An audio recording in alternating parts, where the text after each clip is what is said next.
Uncle Austin ufite indirimbo yitwa Mon Cœur. Indirimbo nziza cyane na DB n'undi. Indirimbo igifaransa. Ahubwo niyo umva Uncle Guys, iri kumwe na Uncle ngiye kubaza. Abantu bazi ko igifaransa ugiye gusaba ikintu gikomeye. Baba witonze ikibazo kimwe. Urano kwa kazi kuna cyo. Reka mbabari ikintu kimwe. Babarira say my name. Gusa Rumi babifate. Rumi.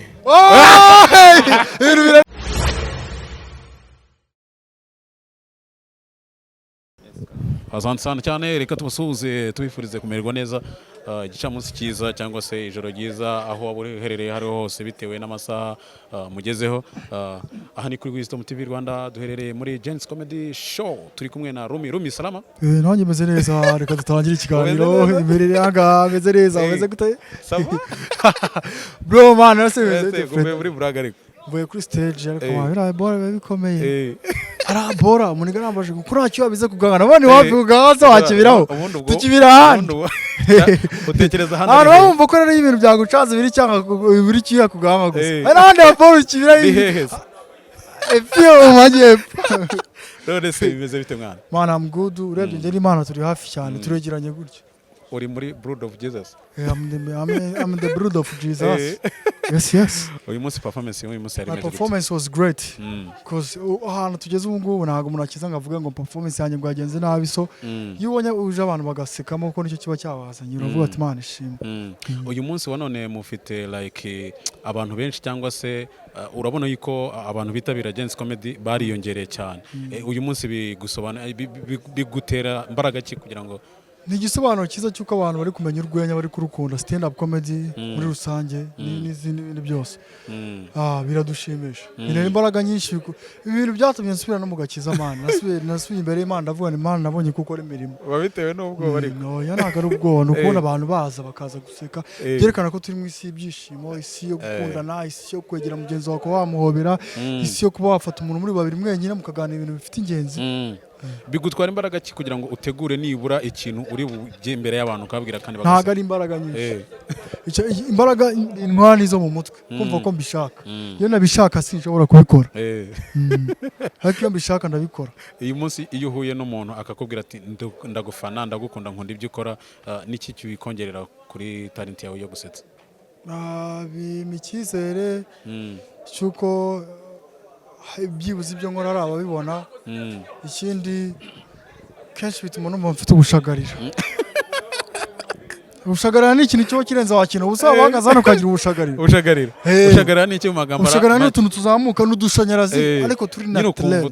Turimo turagufata umubiri wose. Tuzamuka by'umwihariko biba byiza tugeze mu gutwi ukagira gutya. Duhera he? Duhere pfiye mu birenge tugacara muri system hose. Ikiza cy'ubushagarira no kubucana hose mu birenge tukazamuka movi muri Thematic pfiyo. N'iryari wakoze like nka byenda gusetsa ukumva ewana ukumva nawe gukoze ku oya n'iryari nakoze urwenya rusetsa pana byenda gusetsa unakana kabaka kana nko kugera mu gasere ko katabigeta byanga ahubwo n'iryari nakoze urwenya rukanshimisha. Dere Patrick. Yes WISDOM TV umeze neza namo. Ase bitabyasha. Nzosha. Nabona wowe. Ase urasetsa. Ndasetsa. Setsa bari turebe. Kasuko yaragutaye. Ahise ubu ngubu muri namisi. Gozo nuko gutangiye. Nuko nanjye? Tangiye nabi. Oya ngerega. Yezi kutangiye ariko utangiye neza. Yego. Umwaka wa 2025 urasa neza man, urasa neza. Ariko mwanya munigaragaza shaba kabarira. Umwaka wa 2025 utangiye gute? Ngutangiranye ibibazo, ngutangiranye n'ibisubizo, tangiranye ubushyuhe mu mubiri. Yego. N'ubukonje. Umukene sashyuhate. Umukene ashyuhate. Umukene sashyuhate twebwe ntabwo twiranje twishyushya. Reka natwe turishyushye. Icupa se ubwo ntabwo muranyuranya. Reka bana iyo utafite umuntu ugushyushya ari nawe hari ikuntu wicamo urishyushya nyine. Nkuko n'icupa ryishyushye. Just nywa amayoga by the way. Oya nkuko Emeline yakoresheje icupa. Emeline se yakoresheje icupa kishyushya. Nawe narubwo buryo wishyushyamo. Ndatamvugisha. Urano umukire. Ariko rero mu rugo nje nayo mfite amacupa. Hano mudamu waranje odi munsi yashize namwe. Ngo reka amacupa yandikane ngo arikiye amazara. Ndavuga reka kuyatwara yose bayaguhe ukora ande. Birangira yatwaye. Rimwe rizaza rimene kujyishira irindi. Nayo muhayda. Uramuhaye. Andro disarabize. Andro darabizi kumugore rega muba mubizi namwe korona se ko ngaraga muba mubizi nageze atose arabizi ko tunza amacupa se arabizi nje nari nyafite arayansaba umudamu wa Andro ndayamo yego wowe ukoresha ubuhe buryo uburyo ngiye nkoresha icyambere ni uburyo bwo bavuga mu bijyanye n'iki mu buryo bw'uburyo bunyuranye n'iryo cupa abandi bakoresha mu buryo bwo kumva mu mubiri hari cyasohoka kikaba cyagicika karaka ntabwo natangiye kubisohora ahubwo ngiye aho nzabisohore shamana yanjye biracyuzuye naramukorera interview bizabagira ku cyokezo watangiye umwuga wo gusasa ryari yatangiye umwuga wo gusetsa ngewe asemana muri umuntu ukora urwenya nakubeshye ngo yatangiye umwuga wo gusetsa kuko ubundi niyo umuntu akiri mu ishuri ubusanga amani uri gusetsa abantu hasi umuntu yavuga ngo ariko nk'umwuga exactly ngo bivuze nk'umwuga hashize imyaka 2 ubikora nk'akazi wahuye na Mercy gute Mercy ni umuntu uravaye ahantu hose iyo umushaka uramubona umwandikiye apa ntago bari ahantu hose available nayo mbonye hano nimo kumubona bya binyobeye oya arumva ngira naramwandikiye ku ma social media yarambye bro ni kuri talented uzaze muri rihaso ntuzitsinda usetsa abantu yego umunsi wa mbere muri rihaso wari umeze gute umunsi rihaso ya mbere zari ziri hejuru cyane ntabwo wari ufite even na performance yanjye ya mbere yari hejuru cyane ntabwo wari ufite ubwoba twebwe buriya rega mani wese ntabwo uba ufite umuntu wese mani muzi mutari igicucu agomba kugira ubwoba ariko ubwo bwoba uravuga uti rero ngewe ubiganiraho rega mani umuntu agomba kuganira n'umutima wawe ukavuga ati ubwoba burahari ariko ubwoba bugiye ku ruhande nkora icyo nshaka yego ukora icyo ushaka mbese mushobora kwibaza ngo gusetsa ni ibintu byo muri famiye wisanze usetsa hari ahantu bikomora ubundi mu Kinyarwanda hari ikintu fast bita amashyengo yego umuntu utagira amashyengo ntabwo yasetsa ntabwo yasetsa amashyengo ni ikintu kuba uri mu bandi ukamenya kuganira ububwa ni ububwa ariko noneho ububwa akoresha nawe rero ubuganira ibintu bitari byiza ububwa ububwa urumva reka mubwire ni ububwa ariko bwiza hari ububwa nka buriya bwanyu mwirirwamo hari ububwa nka buriya bwanyu mwirirwamo butanasetsa n'abantu ese mubeshye byaba ari ikibazo niba ureba ibintu reka mbwire patiri ureba buriya bubwa bwawe n'ubwanjye ngiye biratandukanye ububwa bwanjye bushimisha abantu ariko ububwa bwawe wowe nabonye buzanagukoraho wowe neza ibaza ubwo ureba nyine nubizi ko wowe ugira ububwa oya ubwo ugira ibibwa rero ubwo wowe byarenze utangira n'amashyengo ubundi ugomba kuba ufite amashyengo aho uri mu bandi ukabasusurutsa noneho iyo ibyo bintu ubasha kubikora uba wanicara no muri ayo mashyengo ukayandikamo ibintu noneho ushobora kujyana imbere y'abantu bikavamo waba ugaperforminga yego none se ngo ariko wari uri aho ujya guperforminga urimo ukabaza umuntu ibibazo byinshi wari umeze utubundi mu buzima busanzwe si tuganira reka nose muri interview ntabwo ari ahantu ngo wafungiye umuntu yitwa Austin urimo kuza Austin ariko ni king Austin ni king kabisa he's the king yitwa Austin we respect him amwita Austin ari muri meet tonight Austin na amoro se brother umwaka mushya brother akwemera Austin uramubona Austin ariko n'umukire Fredeka mushyiremo shana heza urumva umukire Fred mushyira iki kibazo cyo kuzamuka ubu interview hano mwese munayibagirwa tugeze ku bijyanye urumva ngewe bipfiriyemo nyine bipfiriyemo kwa Austin uziko tubyibagirwa mwana tugeze ku cyaryo kubyandika Ngiye ntago nkora iriya mirimo byanga kuntu ntago ngewe mbabyibuka ndaye nkubashije ni zino performance ukora urazandika none sinagira uragira nko kuri stage ugasaba wabyibagiwe kana ubu ngubu mbyibagiwe bimwe nayo reka ugeze hanze se ugahita wibuka nyine bya bintu wari wateguye birabaza byataye niye hari umunsi wigeze gushya hari igihe ugera nko kuri stage ugasanga nyine byanze gushya nyine manu ubundi ni ukutabasha gukontorora stage ngo uvuge ibyo wateganyije birababaza muri rusange yego none se umuntu yakibaza ngo muri uko gushya kwawe anko turagukunda isaka ibintu bya interview iyo umurejanaje mushatse ngo murabyibore afite indirimbo nziza cyane navuye ariko utari waza wegereza mikoro navuye utari waza kabisa agire no niba unanze ndakuzi ariko ntabwo izina warimenye Rumi umwana wo mu Gatsata ndakuzi Augustin ntabwo muzi mwana ugeze kunsetsa ari wavuze ugeze kuvuga ibintu byo mu Gatsata rimwe uvuga n'ibintu byo muri by'abatsinda nimba ntibagiwe. igihe ugeze kuza haje Anita Pendo. Yego Mana njyewe ndagukunda kabisa. Ariko se kuki Imana itakoze uburyo ngo umuntu ajya aba nk'undi muntu. We niba nka Austin nk'icyumweru. Numva ukuntu umeze. Wifuza kuba nka Austin. Umuntu yajya atira undi mubiri ukamara nk'icyumweru winjiwe. Ukabyumva man. Anyway, Austin, love you kandi. Waje guseka? Na muri Meet Me Tonight. Na muri Meet Me Tonight. Abangaba nibo batumye akanya dukora urwenya. Yego, ninde umuntu ujya gusetsa cyane aho Austin? abandi bahungu bose kuko buri wese afite umwihariko we. That's one thing bakundira. Yego. Uncle Austin ufite indirimbo yitwa Mon Cœur. Yego. Indirimbo nziza cyane na The Ben n'undi. Bumvise indirimbo igifaransa. Ahubwo umva Uncle Austin. Guys, ndi kumwe na Uncle Austin. Ngiye kubaza abantu bazi ko igifaransa ugiye gusaba ikintu gikomeye wabaye witonze kasuku urano kwa kasuku nacyo reka mbabari ikintu kimwe mbabarira say my name gusa Rumi babifate Rumi. Ibintu birarenze bro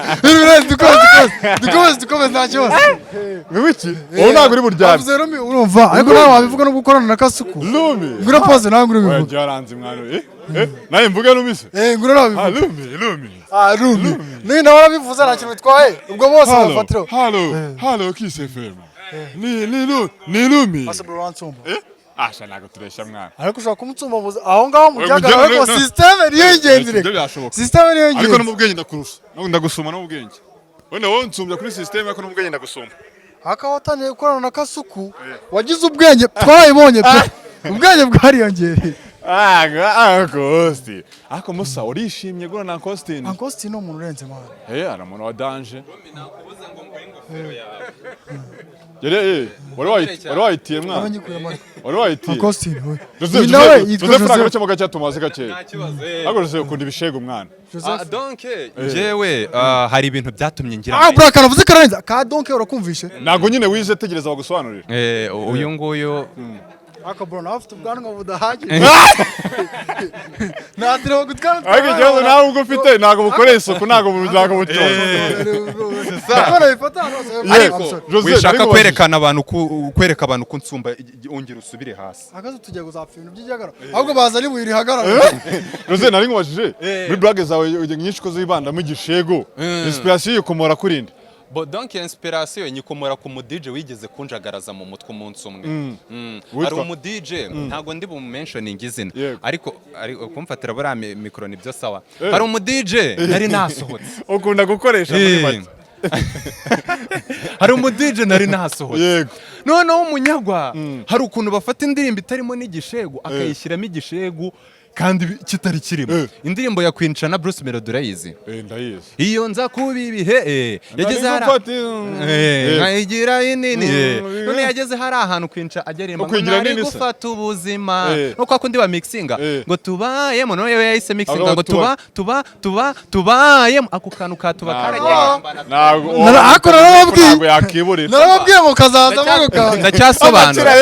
ndacyasobanura ibyo bintu nibyo nibyo byatumye ngira mindedete mu by'ukuri urumva noneho maze kugira mindedete ntangira kumva ko buri ibishego ari ibintu abantu bumva mu ndirimbo kandi mu by'ukuri bitarimo banabamo none se nk'ubu ngubu Rumi abantu ba kera bavuga ko buretse gato nagaringira akamaro abantu ba kera bavuga ko aribo bari bafite umuco abana b'iki gihe bataye umuco aribo baririmba ibishego kandi biterwa n'imyumvire mibi no gusesengura kubi nk'urugero indirimbo umwana ni umutware iriya ndirimbo iyo uyisesenguye wumva uri atari umwana kuko uburyo muririmba aravuga ngo mwana we yaransabye sinamwima nsanze ari umuntu wo gukorera ansekeye ndamuterura ndamudabagiza umudabagira ubundi ni happiness akabura uruntu nurushego nagubwa nose ibintu nibiki kuranye mbona ngiye guhinduka mu mubiri kurumva igishego nyine ukitaho cyane ukanagisesengura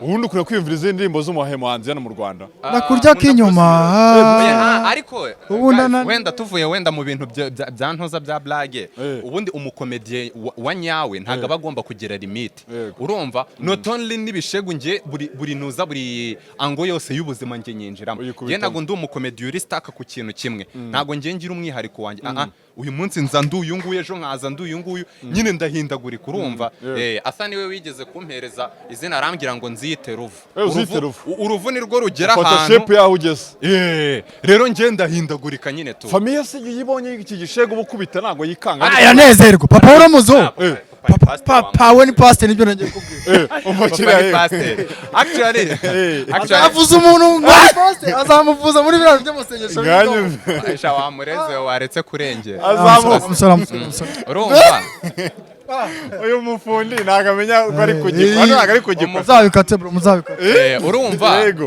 ikintu gihari ababyeyi byatangiye batabyumva ariko barabimenyereye ko ari art nyine actually ni art mu buzima busanzwe ntago ari komeza ngo papa wawe yarabimenyereye ibingibi oya nta nubwo anabikurikira ariko yarabyakiriye ababyeyi barabimenyereye yarabyakiriye nta nubwo anabifataho time abyumvishe aramutse abyumvishe nyine aramutse abyumvishe abyumvise nyine twabiganiro tukabicoca tukabisoza ibibazo noneho hari n'ukuntu mutera renga ukamubwira TV nyine tubyara kwari ukuntu mvuze kwari papa waravuze ngo ni pastor bitavuga ngo umunsi umwe azavuza umuntu kuvuza umuntu kuri bivuze sinzi ni wowe wabivuze ahubwo dusaba bivuga ngo neka kurengera cyangwa kuvuza umuntu oya nyine njyewe nuko njyewe bananga kugira ngo mentioning umusaza mu bintu ibyo ari byo byose kuvuza umuntu ariko ibyo ari byo byose not only nibyo ngibyo byo kuvuza ni my dad ndamwubaha cyane ntabwo njya mpfa kumuzana nyine no muri blague zanjye zose muri blague zanjye zose abandi bakomedi hari ukuntu bavuga ku babyeyi babo njye nta na rimwe nari navuga ku mubyeyi wanjye ababyeyi banjye ndabubaha cyane ntabwo njya mba mentioning ni bose cyane impere bose yaba Vietnamere bose nabwo mbazana none se Jose imyaka umaze usetsa abantu uri muri comedy by'umwihariko muri Genzi comedy igice uvuga uti ngewe nakuyemo hano actually harimo experience ubundi stand up comedy muri entertainment muri rusange niyo ya mbere ikomera yaba mu muziki yaba mu mivugo n'ibindi bintu byose by'entertaining abantu stand up comedy nicyo kintu cya mbere gikomera so rero igutoza kwihangana nk'iyo uhiye urumva uri umuntu utihangana uhita ubivamo kuko nk'ubu ngubu nk'abantu twatangiranye kuko njye natangiranye na Genzi from the scratch urebye abo bagusanzemo aba bose uyu muzi ari umwana muto cyane ari muri Genzi akapeti ari muri Genzi ari umwana muto cyane urumva so rero bigutoza kwihangana urumva izo struggles n'iki biguhereza experience biguhesha amaconnection agiye atandukanye hari akazi kenshi ubona bitewe n'iyo platform muri iyo spotlight n'iki urumva rero comedy man ifite akamaro kenshi muri make mu bijyanye na financial financially ntago nakubwira ngo harimo umufungo wa danje gusa urimo ariko ntago ari amafaranga yajya kukugira Bill Gates cyangwa nyine undi muntu wa danje urumva ariko nuza connection ukuramo n'izina biguhesha bishobora kukugira umukire ese uri mu buzima busanzwe ukora mu buzima busanzwe ndi umukomedi aze ko nakurira ku mutwe cyo nyine mba numiwe mane rega abajeri ko tatubarangiye barigende bako umuntu nkabona arashabutse da bro reka utuyagana bro yari yanyibiki bro utuyagana ntuye ku Gisozi ariko mu rugo nase ko mbona umuntu uri smart kugisanyagana mu mujyi fresh njye ndi umutauneri man navuye mu mujyi kuri kaburimbo kabisa nose burasiramu hasi ko bari ibintu babyo ngange hasi man nkaka kazi k'abantu ko gasanzwe nose wana gusiramu wowe urasiramu Nese wagiye kwisiramuza ukorera komeza ubibasa. Nese kubaza uno muntu ne wewe wagiye kwisiramuza ukorera komeza ubibasa. Genda siramuye. Nese ukumbwa bakasiramu n'icyozo urasiramu. Iyi ndasiramuye. Suko byaye bikugoye. Cyangwa urizo nabwo ngo nyereke. Urumva kugisanye mpamvu bikubwira boro turuka bavuga ko abantu babo benshi baba badasiramu. Niko babivuze. Kandi haba n'abasiramu benshi. Akubura umusiramu Wenje nago ndo umusiramu. Nuza se udasiramu. Nese nuza udasiramu ntago afite izina ry'abasiramu. Kandi ugaruye papa wawe. Narimuvuze. Ugaruye papa wawe. Narimuvuze. Yaracitse. Nanjye nago mba mbishaka kugarura papa wawe mu bintu byacu. Papa wawe ni papa. Twakomeje man. Twakore mu bye. Abantu tuzarya ingumi mu kiganiro mwana Joseph ajya naraka. Jose wigeze gushya cyane. Reka mbaho. Iyo feeling bimeze. Reka mbaho ubuhamya. Yego. Igisenyi hari ahantu bantumiye bamaze kubona ko maze kuba umusitari. Prestation. Arongoye. Ugiye gukora groupe ya gakondo. Mu bukwe bwawe uzantumiye. Oya ngo warongoye mu muco wa Kinyarwanda. Oniko. Ngo warongoye mu muco wa Kinyarwanda. Umva sha. Ngo wateye ivi mu Kinyarwanda. Gakondo. mugiye gukora groupe ya gakondo mwana Sabro nanjye nzarongora ndagasa. twikomereze mwana Wamaye icyizere ko ibintu byose bishoboka mu buzima. Twikomereze duhe ubuhamya uza gutumirwa ahantu bigeze kuntumira Kiza. Igisenyi ariko I'm a big gerageza fan. ntungeho mikoro kugira ngo tubirikodinge Austin, urumva Igisenyi bigeze kuntumira Igisenyi wabitonze mwana waza tubwire gabanya shyushyushyu sha ayo mushenzi atangiye no kuzana ibondo mwe Ako ugiye bwambwiye ko bitunganyije ari hasi nta kibazo aho ushaka hose. ashaka gusa ukoreho Aho ushaka hose. Oya, Ako sinakwizeye niba warabitunganyije.